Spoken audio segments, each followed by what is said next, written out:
Yo, what's poppin', guys? You got your boy Nandra here.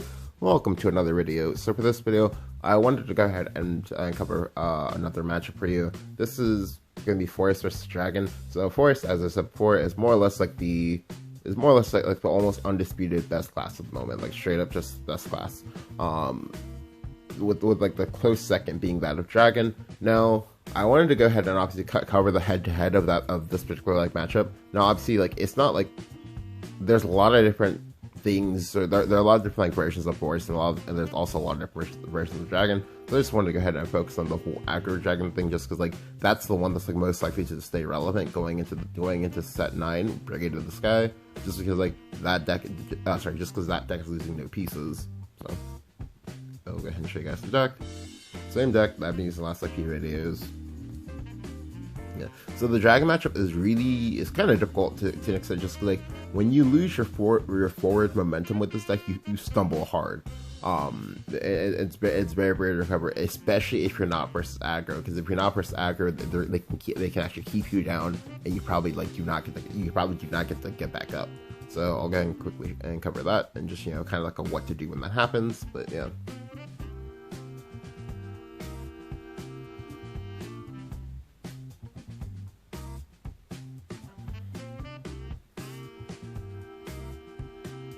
Yeah, sorry if my voice is like kind of low, by the way, too. I almost literally just woke up, so yeah. Anyway, so I'm going second. That's already a bad sign for me. Obviously speaking, you want to go first in this matchup of all matchups, but if you go second, that's still fine. It's still winnable. It just means you have to play a little bit differently. Yeah, so I kept the Starry Falconer. Starry Falconer's good. It's a 1/3. He can't kill a Blazing Breath. There's no more Breathless Salamander in this format, so it'll probably live for a while, right? So I pick up 2 copies of Star Elf. Like Star Elf, the Brambles you get from it is good, but it's not great because like they don't really give a fuck about it, right? Like the Brambles thing, it only matters for you in the early parts of the game, and then like later in the game, it sometimes matters for clearing off like bigger things, but not really. So he plays up the Young Dragon Summoner, and then he plays the Ayala after he Oracles. I'm like, okay, that's good.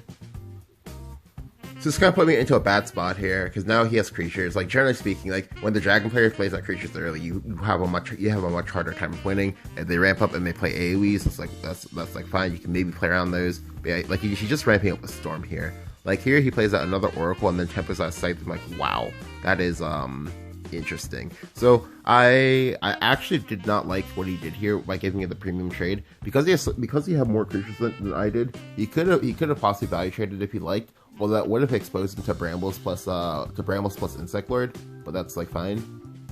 Anyway, here by tempering out the Scyther, he's essentially telling me, okay, do not get to Evolve Face, do not get to collect $200 whatever you get. You gotta address the Scyther. So it was really smart play on his part. Although obviously, like I'm now just like very concerned. I'm like, oh, okay, is he gonna play Canyon next turn? Is that why he's doing this? Is he trying to force me to have a weak turn so this way he gets his Canyon out for free and I just like fall behind and die? Which admittedly, Canyon right now is very scary because like, look at where it's turn 4. I've dealt 1 damage. 1 damage. He's played more creatures than me, and I still have to make trades this turn as well. So I'll go ahead and actually pull out my Brambles. Though, to be honest with you, you could have done this a few different ways. If you're trying to go for like a more grindier playstyle, you can actually go ahead and go face, Airbound the Scyther, to then replay the Falconer, to then Evo the Falconer. So this way you have 2 Bane Falcons, or just Bane Star Raptors, and then play out the Water Prey, and that works alright as well. I think the only thing I didn't like, well, there isn't even anything bad about that play by itself, by the way, either. But yeah, because ultimately what I do is I just play out 2 fairies instead, right? I then trade into the Scyther. I'm like, yeah. So yeah, like I said, like making the second Bane Falcon is a little bit better for you, because like you get about the same. You literally get the same exact results. You don't get the Brambles out, but you get 2 Bane Falcons, and the Bane Falcons make this a lot easier, because like one of the ways they can lose right now is getting destroyed by Zeus, like just getting gated out by Zeus or getting gated out by Frenzy Drake. So as long as you have answers to that, you're always in a pretty good spot. But this works for me as well, because he has the Evo here, right? He makes the Evo, he makes a premium trade because he's too afraid of taking the damage, he's too afraid of getting punished by anything else. But now he's at 10 mana, and he literally just like floated 5 mana here. Floated 5 mana for like 3 cards. That's terrifying. Actually terrifying. So I'll go ahead and actually play up my second copy of Starry Elf to grab my last copy of Brambles.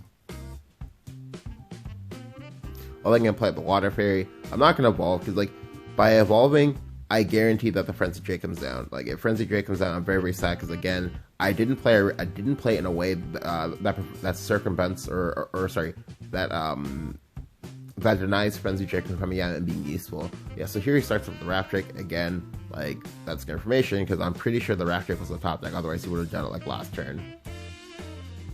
Yeah, so here I just gonna make my Rain Elf turn. I'm like, okay, sure.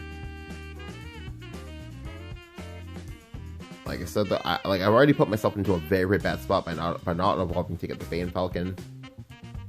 Like I literally cannot trust that enough here, just because like that's one of the things you need to do in this matchup. Yes, it's very, very slow, but like versus Dragon, when they ramp like that, you have to be very, very respectful. And I just said, fuck it, I don't even care. Like I just did like greedy things. I'm gonna get punished.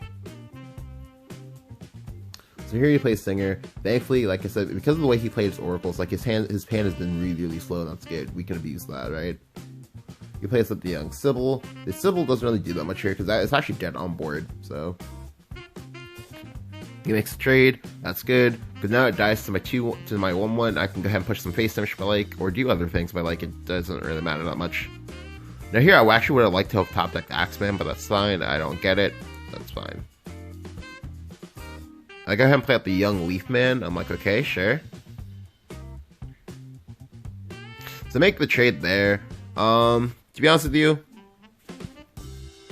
you could have evolved to get the value trade, but like I like making the trade this way because it's still fine. Because this way I get 5 face damage instead. Like he's still gonna sacrifice his Singer. He's already used at least 1 Scyther, so this board is kind of sticky, and I just need to play a creature. Any one creature that's not Zeus, and I have a good time here. When he plays Elder Taurus into Roy, I'm like, shit, that's not what I wanted. Because what I wanted is I wanted to be able to make a really, really strong push with multiple Leafman turns, but he's kind of denying this a little bit. Which why maybe making the value trip is maybe better. I'm not sure though. Anyway, so here I go and play at Skyraptor. I realized, well, I'm deterred from going for Airbound into replaying fairies and into playing Leafman again, just because like yeah I can do it, right? I can definitely do it to like deny AoE, but I'm not pushing very, very much damage in the process. And he gets a free trade here, so I want to just like invite the AoEs to come in, right? Invite the AoEs to come in because I already have 8 damage in the back. I have the Arya to give me a fairy as well later, so it's already kind of threatening lethal sort of. Yeah. So here the Frenzy Drake comes out. I'm like, okay, sure.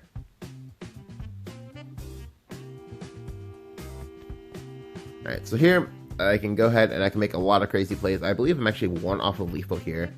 Yeah, because I go ahead and slam another Fairy Drive. I'm like, okay. If I had the board space open from the Brambles, I would have lethal here, but I don't. So I just go ahead and play out my fairies. I then gonna play out the Young Elf Song. Since this gets me 1 more damage than, 1 more damage and a stickier board than the other way around. Additionally, he's now conditioned on playing an AoE. If he plays an AoE, he dies. If he plays Sybil, he dies. If he does anything at all, he dies unless he has exactly Limworm, and even then, he has not hit the 10 spell requirement to be able to like win this game. So he should still be dead here. Yeah, plays the Frenzy Drake. It's just it's not good enough, right? It's not good enough, and then yeah. So we just like have lethal here. So additionally, if we had top deck Axeman, that would have been A-okay as well. But yeah, so we just like go ahead and play the Fairy Driver, and then play the Fairy, and then kill him. Well, I might have showed him all the fairies on accident. No, okay, no, I just went for the immediate kill. Okay, yeah. So like I said, like when you lose your momentum in this deck, you suffer a lot, especially versus Dragon. Just because like once you've lost your momentum versus Dragon, it's very, very hard to get it back. Especially like right now when they have a lot of very, very nice AoEs and they also play a lot of small creatures in play in order to like make value trades into your board. So it's definitely very, very important to find like good opportunities to get to slaying down Leaf Man, to find good opportunities to make sure that they're getting your Bane Staraptors and things like that. It's definitely one of the more like somewhat skillful matchups in this in the current format. But yeah, if you guys enjoyed the video, go ahead and leave a like. Go ahead and hit the subscribe button. Let me know what you think about Forest down in the comments below. Thank you guys for watching. I will catch you guys next time. See ya.